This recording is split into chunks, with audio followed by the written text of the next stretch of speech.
You can't buy time, but imagine making the most out of it. Everything you know about logistics is about to change. Drones are fast, accurate, and most of all creates less carbon dioxide emissions, especially when used as an alternative for cars in remote and highly urban settings.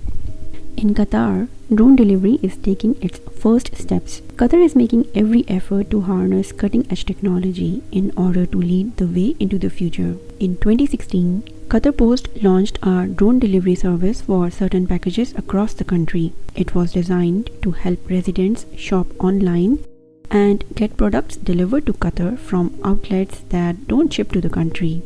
This was a big success. In March 2022, Relocating tested the implementation of drone logistics in the sports industry at the Khalifa Stadium in Doha. This was to facilitate the fast doping control for international sporting events. This enabled faster access to athlete blood sample test results, which allowed authorities to promptly react before and during sporting events. This made a huge difference for participating competitors. To test the advantages of air transport versus road transport, samples were divided into two groups. Sample A were placed in a car, while sample B in the drone to compare stability, security, and speed of transport. When carrying out the same distance by car, in comparison, the drone was able to arrive at the destination in about half the time.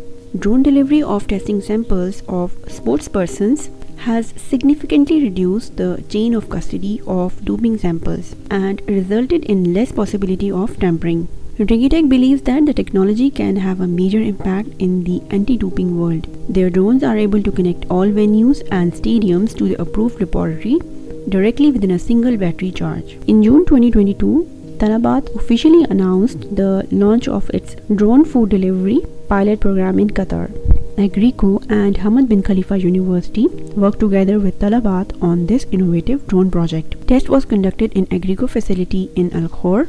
Last year, Talabat has also introduced autonomous delivery vehicle named as Talabat into the Masharab district, which was also a success. So this was all for today's video. If you like this information, don't forget to like, subscribe and share. Thanks for watching. Now you can go and watch these videos. Take care.